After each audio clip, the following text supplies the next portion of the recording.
बाकायदा पंचायत में कहती है कि इस लड़के के साथ मैं 1 साल से रह रही हूं, 2 साल से मेरा इसके साथ ताल्लुक है, अब ये शादी नहीं कर रहा है मेरे साथ, लिहाजा शादी करवाइए। और वो लड़का शादी से जब मना करता है तो पंच लोग बैठकर फैसला करते हैं कि तुम रहते थे कि हाँ ये भी राजी थी, मैं भी, मैंने ऐसा ऐसा किया। गुस्सा इस बात पर आना चाहिए कि आपने हिसाब क्या लिया है, हिसाब क्या दिया है। हिसाब जिंदों से लिया जाता है, मुर्दों से नहीं।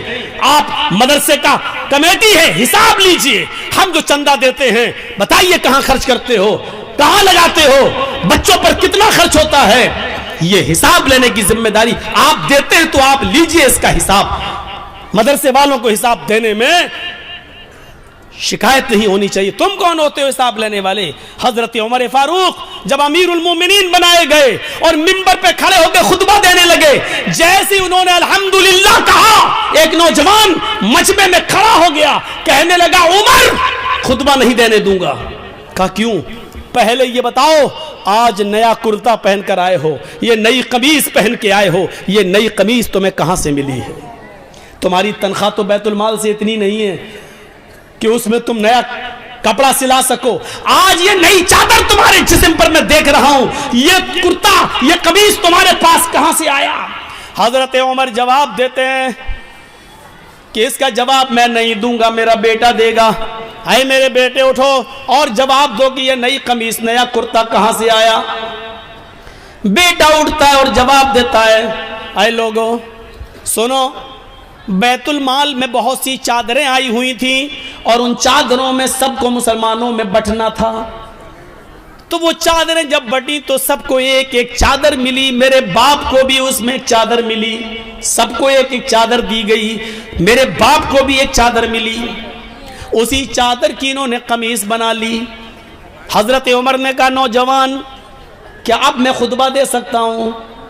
तुमने मेरी सफाई मेरे बेटे की तरफ से सुन ली, अब जवाब दे, अब मैं खुतबा शुरू करूं? कहा नहीं। कहा क्यों? कहा अब तो मैं और उलझ गया हूं। कहा एक एक चादर सबको मिली, मुझे भी तो मिली थी। मैं दर्जी के पास गया, उस एक चादर में मेरी कमीज नहीं बनी। तुम तो हमसे डबल हो, तुम तो मोटे ताजे हो, तंदुरुस्त हो, हट्टे खट्टे हो। हम तो 5 फीट के हैं, तुम 6 फीट से भी ऊंचे हो, फिर तुम्हारी कमीज कैसे बन गई?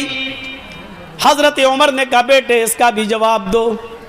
हजरत उमर का बेटा कहता है लोगों और आए हिसाब लेने वाले तू भी सुन, मेरे बाप को एक चादर मिली थी, मुझे भी तो एक चादर मिली थी, सबको एक एक चादर दी गई, उसमें मेरा भी हक था, मुझे भी एक चादर दी गई।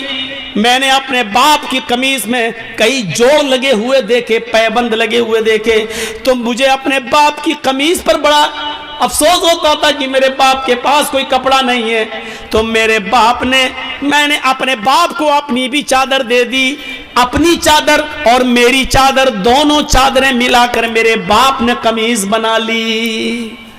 हजरत उमर ने कहा नौजवान अब क्या कहते हो, अब मैं खुतबा दूं? वो नौजवान बैठ गया, अमीरुल मोमिनीन अब आप खुतबा दीजिए।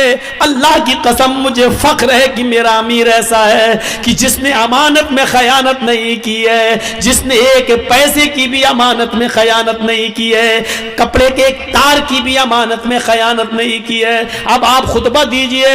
मैंने ये सबके सामने इसलिए पूछा ताकि आपकी सफाई सबके सामने आ जाए। मेरे भाइयों सबके सामने उस आदमी ने पूछा, हिसाब लिया और उमर फारूक ने सबके सामने हिसाब दिया। हिसाब जिंदों से लिया जाता है, मुर्दों से नहीं। मुर्दे तो मर गए, वो अपने कर्म जो किया है उसके हक वो भुगते, अच्छा किया तो अच्छा, बुरा किया तो बुरा, लेकिन जिंदों से हिसाब लिया जाता है। आप जिंदा कौम है, मुहासिबा करिए, मुहासिबा। 20 करोड़ मैंने कम बताए, इस भारत में मुसलमान है 30 करोड़ से ज्यादा, मदरसे हैं 4 लाख से ज्यादा, उलमा हैं 50 लाख से ज्यादा, लेकिन इतने मदरसे होने के बाद, इतने आलिम होने के बाद, इतने मुसलमान होने के बाद मस्जिदों में इन मुसलमानों के नमाज पढ़ने का परसेंट है सिर्फ 2%। मेरे भाइयों ये 98% मुसलमान क्या कर रहा है, यह 98% मुसलमान क्या कर रहा है? कभी आपने मुहासिबा किया? कभी आप जो समाज और सोसाइटी के अंदर पंचायतें बिठा लेते हो, जो जुल्म करते हो, बड़े मजमे में कहता हूं, अगर मेरी बात गलत हो तो बताओ, आज ऐसा होता है कि नहीं होता है कि एक लड़की बाकायदा पंचायत में कहती है कि इस लड़के के साथ मैं 1 साल से रह रही हूं, 2 साल से मेरा इसके साथ ताल्लुक है, अब ये शादी नहीं कर रहा है मेरे साथ, लिहाजा शादी करवाइए। और वो लड़का शादी से जब मना करता है तो पंचायत पंच लोग बैठकर फैसला करते हैं कि तुम रहते थे कि हाँ ये भी राजी थी, मैं भी, मैंने ऐसा ऐसा किया, तो क्या हुआ? अब पंचायत फैसला क्या करती है? 5 लाख रुपया तुम दो, या तो शादी करो, और शादी नहीं कर रहे हो तो लड़के से 5 लाख, 2 लाख, 1 लाख रुपया लेकर लड़की को दिया जाता है कि जाओ तुम अपना घर बसा लो। बताओ ऐसा होता है कि नहीं होता है? और ये पंचायत में ये फैसले किए जाते हैं कि नहीं किए जाते हैं? ऐसा भी होता है, लड़का किसी लड़की को लेके भाग गया, समाज सोसाइटी में बुराई हुई, बुलाया गया, लड़का लड़की को लेके आ गया, पंचायत बैठती है और पंचायत में ये लड़की का बाप रोता है, अब मेरी लड़की कहीं मुंह दिखाने के लायक नहीं रही। पंचायत बैठती है और पंच फैसला करते हैं कि तुम इस लड़की से शादी करोगे? साहब शादी नहीं करेंगे, मेरे घर वाले तैयार नहीं, लाइए 2 लाख रुपया दो, और लड़की को दे दिया जाता है। मैं पूछना चाहता हूं कि लड़की अपनी मर्जी से जब भागी है, लड़का भी अपनी मर्जी से भागा है, पंचायत बैठी है, सजा लड़के को ही क्यों मिल रही है? उससे 2 लाख रुपया लेकर फिर उसी लड़की को क्यों दिया जा रहा है? जब गलती दोनों की थी तो सजा दोनों को क्यों नहीं मिल रही है? एक तरफा सजा का क्या तमाशा है? ये मुझे बताइए, ये आपकी सजा क्या शरई सजा है? क्या कुरान और हदीस के मुताबिक सजा है? जबकि कुरान ये कहता है कि जिना के मामले में लड़की ज्यादा गलत होती है, लड़का कम, लड़की की तरफ से ज्यादती होती है और लड़के की तरफ से कम, क्योंकि कुरान ने कहा है अज़्ज़ानियतु वज़्ज़ानी फजलिदू कुल्ला वाहिदतिन मिनहुमा, जिना करने वाली लड़की और जिना करने वाला लड़का, इन दोनों को 100-100 कोड़े मारो। अल्लाह ने पहले लड़की कहा है, बाद में लड़का कहा है, क्योंकि जिना की शुरुआत और जिना की हिम्मत और जिना के लिए उकसाना लड़की की तरफ से पहले होता है। लड़का ठीक है भगा रहा था, लेकिन लड़की अगर भागने का इशारा न करती तो कभी जिंदगी के अंदर लड़का उस लड़की को भगा नहीं सकता था। मेरे भाइयों, फिर लड़की को सजा न दी जाए और पैसा लेकर जुर्माना लड़की को दे दिया जाए। शर्म आनी चाहिए ऐसे पंचों को, और शर्म आनी चाहिए ऐसी पंचायत को जो बिल्कुल दोगला, नालायक और अखलाक से गिरा हुआ फैसला करते हैं। तुम्हें कयामत के दिन अल्लाह के यहां इसका जवाब देना होगा। भाग रही लड़की, साहब मुंह काला हो गया है, क्यों भागी? साहब चली गई, इसका मतलब बाप की गलती थी। क्यों दिया था तूने अपनी लड़की को एंड्रॉइड मोबाइल? क्यों चलाती थी व्हाट्सएप? क्यों चलाती थी मैसेंजर? क्यों चलाती थी फेसबुक? मोबाइल तो तूने ला कर दिया है ना? या चोरी छिपे लड़की मोबाइल चला रही हो, घर में लड़की की अम्मा तक को पता ना हो? सब मिली हुई होती हैं, अम्मा भी बिटिया से मिली होती है। इस मौके पर वो सीरियल याद आता है, बेटी भी कभी माँ भी कभी बेटी थी। हम सास भी कभी बहू नहीं कहेंगे। आज बेटी जो कर रही है, माँ जानती है कि बेटी क्या कर रही है, क्यों? माँ भी कभी किसी की बेटी थी।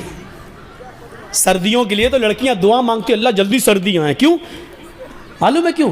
क्योंकि गर्मियों में मोबाइल नहीं चला पाती हैं, सर्दियों में कंबल डाला, अंदर अंदर चल रहे हैं, अंदर सर्दियों की दुआएं मांगी जाती हैं। ऐसी लड़कियां भागेंगी नहीं तो और क्या होगा? अभी तुम सोच रहे हो कि मौलाना क्या करें? अभी कुछ दिन देखिए, अभी अगर अब फिर ये बदलती है 2024 में, अगर यही रवैया रहा तो अभी आप देखिए, अभी तो मुस्लिम लड़कियों का मुस्लिमों के साथ मामला है, अभी आप देखिएगा। अभी तो सिर्फ एक आदमी बदला है, उधर जाकर धर्म चेंज किया है। अभी तो आप और हमारी बेटियां जाएंगी और धर्म चेंज करेंगी, दूल्हा बदलेंगी। कोर्टों में एप्लीकेशनें पड़ी हुई हैं कि मैं फलां लड़के से शादी करना चाहती हूँ, मुझे डर है कि मेरा बाप रोड़ा अटकाएगा, मेरा बाप रोड़ा अटकाएगा। 3 लाख मुस्लिम लड़कियों की एप्लीकेशनें आज कोर्ट के अंदर पेंडिंग में हैं कि मेरे लिए शादी का सरकारी बंदोबस्त किया जाए। 3 लाख मुस्लिम लड़कियां गैर मुस्लिमों के साथ निकाह करने के लिए तैयार हैं। सुनना पड़ेगा तुम्हें ये सब कुछ, तुम्हें क्या तुम्हारे बाप को भी सुनना पड़ेगा। दे दो मोबाइल हाथ में, कॉलेज और यूनिवर्सिटियों का मामला ये है कि मुस्लिम लड़कियों के लिए स्कीमें निकाली जाएंगी। इतनी लड़कियां मुसलमान, और क्या कहा जाएगा, मुस्लिम लड़कियां पढ़ने में बहुत पीछे हैं, लिहाजा मुस्लिम लड़कियों के लिए फला कॉलेज में इतनी सीटें खाली हैं, फला डिपार्टमेंट में इतनी सीटें खाली हैं। लड़कों को नौकरी नहीं दी जाएगी, लड़कों को MBBS में जगह नहीं मिलेगी, लड़कों के लिए वैकेंसी नहीं निकलेगी, लड़कियों के लिए निकलेगी। और वहां प्लानिंग है, प्लानिंग।